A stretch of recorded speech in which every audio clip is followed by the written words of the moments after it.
5 পারা সূরা নিসার 98 নম্বর আয়াত, আয়াত 98। এই আয়াতের তাফসিরে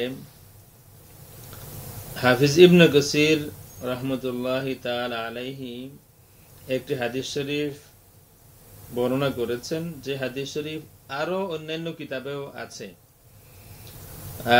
আমি একদম সাধারণ মানুষ, আপনারা এই কথা কোনো সময় মনে করবেন না যে আমি যদি একটা দুইটা দলিল দেই তাহলে এই শেষ আর নাই। আমার জানা মতে যা আছে আপনাদের সামনে বলছি, এর মধ্যে একটা হাদিস বলছি, যেহেতু এত সময় আমার কাছে নাই, আমাদের কাছে নাই। হাদিস শরীফটা হলো আন আবি হুরায়রা রাদিয়াল্লাহু আনহু আন্না রাসূলুল্লাহি সাল্লাল্লাহু আলাইহি ওয়াসাল্লাম রাফা ইয়াদাহু বা'দামা সাল্লামা ওয়া হুয়া মুস্তাকবিলুল কিবলা فقال اللهم خلص الوليد بن الوليد وعياش بن أبي ربيعة وسلمة بن هشام وضعفة المسلمين الذين لا يستطيعون حيلة ولا يهتدون سبيلا من أيدي الكفار. أن رسول الله صلى الله عليه وسلم رفع يده بعدما سلم. হযরত আবু হুরায়রা রাদিয়াল্লাহু তাআলা আনহু বলেন যে আল্লাহর রাসূল সাল্লাল্লাহু আলাইহি ওয়াসাল্লাম সালাম দেওয়ার পরে, নামাজের সালাম ফিরানোর পরে, নামাজ শেষ করার পরে, সালামের মাধ্যমে নামাজ শেষ করার পরে হাত উঠালেন এবং হাত উঠিয়ে কিবলামুখী অবস্থায় হাত উঠিয়ে এই দোয়া করলেন, আল্লাহুম্মা খাল্লিসিল ওয়ালিদ ইবনাল ওয়ালিদ, আল্লাহ ওয়ালিদ ইবনাল ওয়ালিদ, আইয়াশ ইবনে আবি রাবিআ, সালামাতা ইবনে হিশাম এবং মুসলমানদের দুর্বল যারা, যাদের কাফিরদের হাত থেকে বাঁচার কোনো উপায় নাই, তাদেরকে তুমি হেফাজত করো, মুক্তি দাও, আজাদ করে দাও। আল্লাহর হাবিব সাল্লাল্লাহু আলাইহি ওয়া আলিহি ওয়াসাল্লাম নামাজের পরে, এই হাদিস শরীফে প্রমাণিত, এবং নামাজটা এশার নামাজ ছিল, অন্য হাদিস শরীফে আছে, নামাজের পরে সাথে সাথে হাত উঠালেন এবং হাত উঠিয়ে দোয়া করলেন। আল্লাহর হাবিব সাল্লাল্লাহু আলাইহি ওয়া আলিহি ওয়াসাল্লাম নামাজের সালাম ফেরানোর পরে হাত উঠিয়ে দোয়া করবেন, আর সাহাবায়ে কেরাম হাত উঠাবেন না, বসে থাকবেন। এটা কি কল্পনা করা যায়? However, আল্লাহর হাবিব সাল্লাল্লাহু আলাইহি ওয়া আলিহি ওয়াসাল্লাম এখানে হাত উঠিয়ে দোয়া করেছেন এবং ডেফিনেটলি সাহাবায়ে কেরাম সাথে যারা ছিলেন তারাও শরীক হয়েছেন। সুতরাং অন্তত একটা প্রমাণ তো পাওয়া গেল যে জামাতের পরে, ফরজ নামাজ শেষ করার পরে, সালাম ফিরানোর পরে আল্লাহর হাবিব সাল্লাল্লাহু আলাইহি ওয়া আলিহি ওয়াসাল্লাম যদিও একদিন হয়, এবং এটা একদিন ছিল না, বিভিন্ন সময়ে ছিল, যদিও বা একদিনও হয়, তারপরেও আল্লাহর হাবিব ফরজ নামাজের পরে সাহাবায়ে কেরামকে সাথে নিয়ে হাত উঠিয়ে দোয়া করেছেন। আমরা শেষ পর্যায়ে কথাটা বলতে চাই, যদি আমাকে কেউ প্রশ্ন করেন যে ফরজ নামাজের পরে হাত উঠিয়ে দোয়া করাটা, ইমাম সাহেব সবাইকে নিয়ে হাত উঠাইয়া দোয়া করবেন, হুকুমটা কি?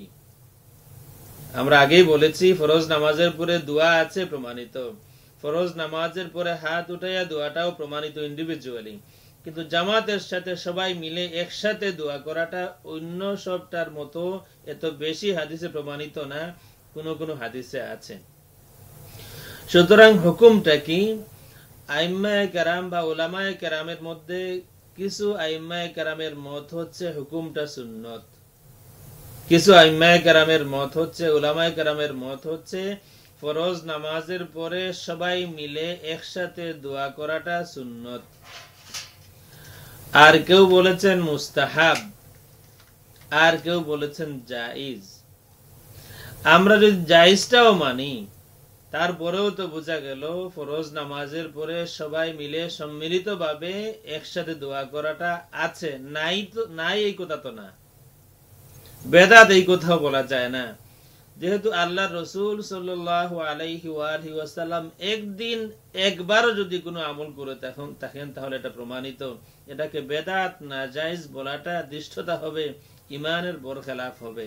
সুতরাং আমরা হুকুমটাও বলে দিয়েছি, আইম্মায়ে কেরাম, উলামায়ে কেরামের মধ্যে কেউ কেউ বলেছেন সবাই সম্মিলিতভাবে দোয়া করাটা সুন্নত, কেউ বলেছেন মুস্তাহাব, এবং কিছু আইম্মায়ে কেরাম বা উলামায়ে কেরাম এটলিস্ট এই কথাটা বলেছেন যে না জায়েজ, হুকুমটা জায়েজ। কেউ যদি না করে, যারা জায়েজ বলতেছেন, কেউ যদি না করে তাহলে বলা যাবে না তারা সুন্নতের খেলাফ করেছে, একটা জায়েজ কাজ বাদ দিয়েছে। কিন্তু এমন কিতাবও আছে, সুন্নিয়াতুদ দুআ বাদা সালাতিল বাদাল মাকতুবাত, এমন কিতাবও আছে।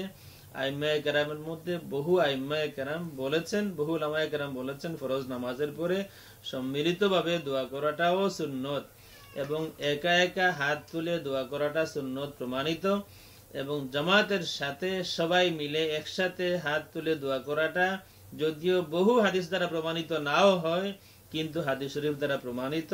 আল্লাহর হাবিব সাল্লাল্লাহু আলাইহি ওয়াসাল্লাম মাঝে মধ্যে সাহাবায়ে কেরামকে সাথে নিয়ে হাত উঠিয়ে দোয়া করতেন ফরজ নামাজের পরে। আর এমনি সাধারণত বিভিন্ন সময় আল্লাহর হাবিব সবাইকে নিয়ে দোয়া করতেন, এটাও প্রমাণিত।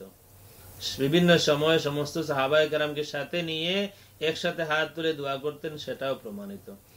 সুতরাং আমি মনে করি আমরা এইসব দ্বন্দ্বের মধ্যে না যায় আমাদের মনটাকে ওপেন রাখি। আল্লাহ রাব্বুল আলামিন আমাদেরকে তৌফিক দিন। নামাজের পরে আমরা দোয়া ছাড়বো না, সম্মিলিতভাবে দোয়া করব।